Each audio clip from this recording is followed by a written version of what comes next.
వివక్షకు గురైనాయి. మా ప్రాంతాలు ఈ రోజుకి వలసల ప్రాంతంగా ఎందుకు ఉన్నది?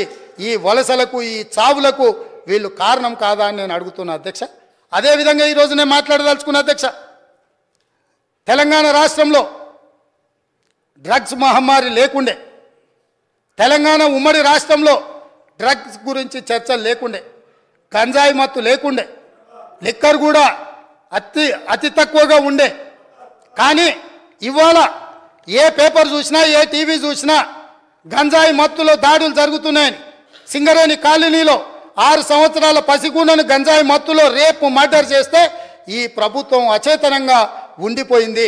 ఈరోజు ఈ రాష్ట్రంలో జరుగుతున్న కారణాలకు, ఈరోజు దొరుకుతున్న డ్రగ్స్కి ఈ ప్రభుత్వ వైఫల్యం కారణం కాదా? ఈ ప్రభుత్వం డ్రగ్స్కు సంబంధించి విచారణ మీద సిట్టు వేసి ఆ సిట్లో ఉన్న అధికారిని అర్ధాంతరంగా ఎందుకు బదిలీ చేసిండ్రు? అతను ఎక్కడికి పోయిండు? ఆ సిట్ ఎక్కడికి పోయింది? ఆ విచారణ ఎక్కడికి పోయిందని నేను అడుగుతున్నా అధ్యక్ష. ఈ ప్రభుత్వం యొక్క వైఫల్యాన్ని కప్పిపుచ్చుకోవడానికి, విచారణలో లోపాలను దాచిపెట్టడానికి చేస్తున్న ప్రయత్నంలో నేనే స్వయంగా ఆనాడు 2017లో తెలంగాణ రాష్ట్ర ఉమ్మడి హైకోర్టులో పబ్లిక్ ఇంట్రెస్ట్ లిటిగేషన్ వేసి ఈ విచారణ మీద ఎన్ఫోర్స్మెంట్ డైరెక్టరేటు, DRI, ఈ నార్కోటిక్స్ డిపార్ట్మెంట్ అన్నిటిని కూడా ఒక సిట్ను ఏర్పాటు చేయాలని హైకోర్టులో కేసు వేస్తే 2021 వరకు నేను కొట్లాడితే తెలంగాణ రాష్ట్ర హైకోర్టు ఈడీకి మొత్తం సమాచారాన్ని చేసిన విచారణను బదిలీ చేయమని హైకోర్టు ఆదేశాలు ఇచ్చిన ఈ రాష్ట్ర ప్రభుత్వం వివరాలన్నీ దాచిపెట్టింది అధ్యక్ష. ఆనాడు డ్రగ్స్లో ఏవైతే టెలిఫోన్లు కానీ, కంప్యూటర్స్ కానీ, ల్యాప్టాప్లు కానీ, ఇతర సీజ్ చేసిన ఎక్విప్మెంట్, ఎలక్ట్రానిక్ ఎక్విప్మెంట్ని ఏది కూడా ఈరోజు వాళ్ళు ఫోరెన్సిక్ ల్యాబ్కు పంపించలేదు. వాటి మీద సరైన విచారణ జరగలేదు. ఆ వివరాలన్నీ కూడా ఈడీ అడిగితే ఇవ్వకపోతే ఈడీ డిపార్ట్మెంట్ తెలంగాణ ప్రభుత్వం మీద contempt of court case file చేసింది అధ్యక్ష. నేను అడుగుతున్న అధ్యక్ష మీ ద్వారా ప్రతిపక్షాన్ని, ఈ రాష్ట్రాన్ని పంజాబ్ రాష్ట్రాన్ని మీరు చూసిండ్రు.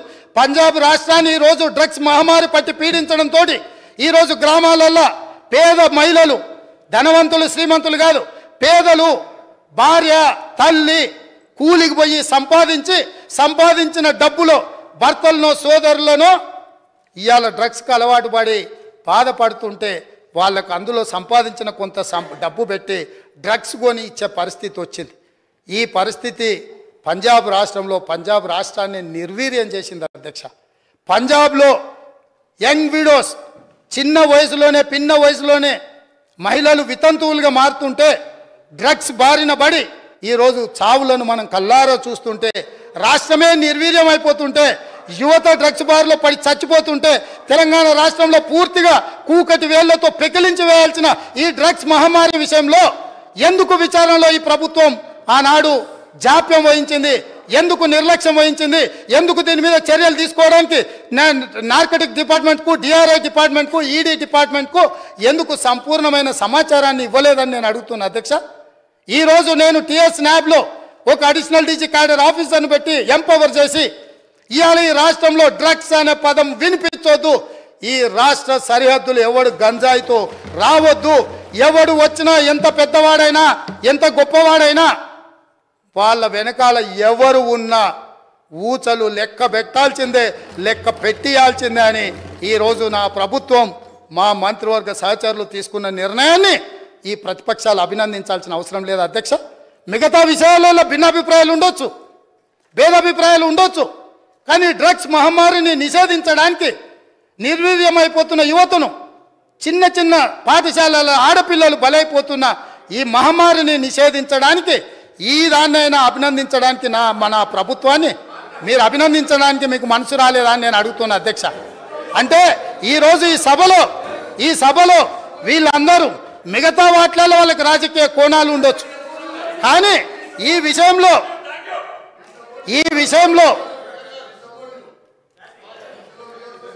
రన్నింగ్ కామెంట్ చేయకండి దయచేసి ప్లీజ్. సార్ పాపం తెలియక అట్లా అంటుండే, కానీ తర్వాత ఆయనకుండే బాధలు ఆయనకుంటాయి. ఎందుకంటే ఎవరైతే ఈ అంశం మీద పూర్తి స్థాయిలో మాట్లాడినరో వారు బాధ్యత తీసుకొని, మిగతా విషయాలలో మాకు భిన్నాభిప్రాయాలు ఉన్నా డ్రగ్స్ నిర్మూలన విషయంలో, మత్తు పదార్థాలను నిషేధించడంలో, గంజాయి ఇతర మత్తు పదార్థాలను ఈ రాష్ట్ర సరిహద్దులను దాటి లోపలికి రానివ్వకుండా కంచేసి కాపాడతాము కంచేసి కాపాడాల్సిన బాధ్యత ఈ 119 మంది శాసనసభ్యుల మీద ఉన్నది అని మనందరం ఏకగ్రీవంగా ఈ విషయంలో ఒక అభిప్రాయానికి వచ్చి ఉంటే ఎంత మంచి 100% ఉక్కు పాదంతో అణిచివేస్తాం, ఎంత వాళ్ళున్నా బొక్కలేస్తామనే నిబద్ధతతో నా ప్రభుత్వం మా ప్రభుత్వం పనిచేయబోతుంది. దీనికైనా వాళ్ళు పూర్తి స్థాయిలో మద్దతు పలకాలి అని చెప్పి మీ ద్వారా వారికి విజ్ఞప్తి చేస్తున్నా అధ్యక్ష. అదేవిధంగా అధ్యక్ష,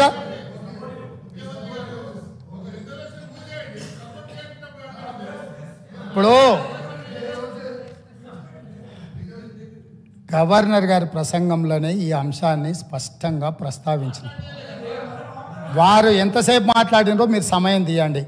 మా సభ్యులు ఎంతసేపు మాట్లాడినరో, టీఆర్ఎస్ సభ్యులకు ఎంతసేపు సమయం ఇచ్చినరో రెండు పోల్చి చూడండి అధ్యక్ష. ఈ విషయంలో మనకు భిన్నాభిప్రాయాలు భేదాభిప్రాయాలు ఉండాల్సిన అవసరం ఏముంది అధ్యక్ష? ఏముంది? ఏమన్నా ఉందా అధ్యక్ష? ఇందులో నేను ఏమైనా ఎవరికైనా నష్టం జరిగే విధంగా లేకపోతే వాళ్ళ కష్టం జరిగే విధంగా ఏమన్నా ప్రభుత్వం నిర్ణయం తీసుకుంటుందా అధ్యక్ష? ఇందులో కలిసి రావడానికి ఉన్న ఇబ్బంది ఏంది అధ్యక్ష? నాకు అర్థం కాలే. అందుకే వారికి అవసరమైతే ఇప్పుడు అడగట్లేదు అధ్యక్ష మైకు. ఒకవేళ ఇప్పుడు నేను ఇంతసేపు మాట్లాడినా మైక్ అడిగిన ఉంటే మీరు మైక్ ఇచ్చుంటే వారు మాట్లాడుతుంటే వారు మాట్లాడడానికి మైకు తీసుకొని ముందుకు వస్తే ఇవ్వండి అధ్యక్ష. ఇది ఒక మంచి కాజ్ కదా. ఈ ఒక్క మంచి కాజ్కి వారిని ముందుకు వచ్చేందుకు మైక్ ఇవ్వండి అధ్యక్ష. గౌరవ కేటీఆర్ గారు స్పీకర్ సార్, ఆయనకు బ్రేక్ తీసుకోవాలంటే బ్రేక్ తీసుకోమన్నాడు సార్. మాకేం అభ్యంతరం లేదు. మాట్లాడి అలసిపోయినట్టున్నారు. మాకేం అభ్యంతరం లేదు. కానీ అధ్యక్ష, వారేదో కొత్తగా ఏదో చేసినట్టు డ్రగ్స్ విషయంలో అధ్యక్ష, మా ముఖ్యమంత్రి గారు, మా గౌరవ పెద్దలు, మా పార్టీ అధ్యక్షులు, ఈరోజు లీడర్ ఆఫ్ ఆపోజిషన్ కేసీఆర్ గారు, వారు పాపం మరి ఫాలో అవుతారా లేదా వార్తలు నాకు తెలియదు. కానీ సివి ఆనంద్ గారు అనే అడిషనల్ డైరెక్టర్ జనరల్ ఆఫ్ పోలీస్ని టిఎస్ న్యాబ్ అనేది ఏర్పాటు చేసిందే మా ప్రభుత్వం. Telangana state anti narcotics bureau ఏర్పాటు చేసిందే మా ప్రభుత్వం. ఏర్పాటు చేయడమే కాదు, సివి ఆనంద్ గారిని అపాయింట్ చేయడమే కాకుండా దాదాపు 9 నెలల కిందటనే ఆ కార్యాచరణ కూడా ప్రారంభించి మొత్తం అన్ని జిల్లాల ఎస్పీలు, ఇప్పుడు వారు చెప్పారు కదా ముఖ్యమంత్రి గారు, మొత్తం ఒక పూచిక పుల్ల గదిలొద్దు, అసలు గంజాయి అనేది కనబడొద్దు అనే మాట ఏదైతే వారు చెప్పినారు అధ్యక్ష. పంజాబ్ గురించి కూడా గొప్పగా చెప్పారు అధ్యక్ష. మరి పంజాబ్లో నిన్న మొన్నటి దాకా ఉన్నది కాంగ్రెస్ ప్రభుత్వమే అధ్యక్ష. వారు మర్చిపోయినట్టున్నారు. పంజాబ్ ఇవాళ మత్తులో మునిగిపోతోంది, యంగ్ విడోస్ అనేది అయితే మాట్లాడారో అక్కడ ఉన్నదంతా కాంగ్రెస్ ప్రభుత్వమే. ఉడతా పంజాబ్ అనే సినిమా వచ్చింది కూడా మీ కాంగ్రెస్ ప్రభుత్వంలో, అది కూడా తెలుసుకోండి అధ్యక్ష. భిన్నాభిప్రాయం ఉంది అన్నారు. ఎక్కడుంది అధ్యక్ష భిన్నాభిప్రాయం? అధ్యక్ష, మేము ఒకవేళ భిన్నాభిప్రాయం ఉంటే మా ప్రభుత్వం ఎందుకు పెడుతుంది అధ్యక్ష? Telangana state anti narcotics bureau ఎందుకు పెడుతుంది? ఎందుకు సివి ఆనంద్ లాంటి కాంపిటెంట్ ఆఫీసర్ని పెడుతుంది? సరే, మీరు తీసేసింది ఆయన, అది వేరే విషయం. కానీ సివి ఆనంద్ లాంటి కాంపిటెంట్ ఆఫీసర్ని ఎందుకు పెడతాం అధ్యక్ష? ఇంకో మాట అధ్యక్ష, ఇట్లాంటి విషయాలు ఇప్పుడు ఈరోజు కాదు అధ్యక్ష, ఇట్లాంటి విషయాల్లో గౌరవ ముఖ్యమంత్రి గారు ఆనాడు కేసీఆర్ గారు మరి షీ టీమ్స్ పెట్టినా, రాష్ట్ర ప్రయోజనాలకు సంబంధించి ఏ అంశం పెట్టినా, ఈరోజు డ్రగ్స్ విషయంలో మీరు మాట్లాడినా 100% కాదు అధ్యక్ష, 1000% మా పార్టీ నుంచి పూర్తి సహకారం ఉంటుంది ఈ విషయంలో. వారికి కన్ఫ్యూజన్ అవసరం లేదు. వారికి ఇంకేమైనా అనుమానాలు ఉంటే కూడా నేను చెప్తా ఉన్నా. భిన్నాభిప్రాయాలు అన్నారు. మేము అభిప్రాయం చెప్తే కదా అధ్యక్ష భిన్నాభిప్రాయం ఉండడానికి. అది మేమే చెప్పినాము. మేమే మా ప్రభుత్వం ఉన్నప్పుడే ఏర్పాటు చేసిన సంస్థ. ఇవాళ మీరు క్రెడిట్ తీసుకుంటా అనుకోవచ్చు. మాట్లాడితే మేనేజ్మెంట్ కోట అంటారు అధ్యక్ష. అధ్యక్ష, ఢిల్లీని మేనేజ్మెంట్ చేసి ముఖ్యమంత్రి పదవి తెచ్చుకున్న వ్యక్తి, ఢిల్లీని మేనేజ్ చేసి పీసీసీ పదవి తెచ్చుకున్న వ్యక్తి వాళ్ళ మేనేజ్మెంట్ కోట గురించి మాట్లాడితే అధ్యక్ష నేను అనలేదు అధ్యక్ష. ఇది కోమటిరెడ్డి వెంకటరెడ్డి గారు చెప్పినారు, పేమెంట్ కోట అని చెప్పినారు అధ్యక్ష. కాబట్టి ఇంకా ఆయన కూడా మాట్లాడితే బాగలేదు అధ్యక్ష. వారు సవరించుకోమనండి ముఖ్యమంత్రి గారు. అధ్యక్ష,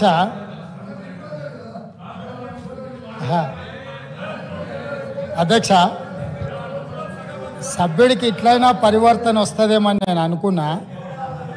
స్పష్టంగా ఒక అంశానికే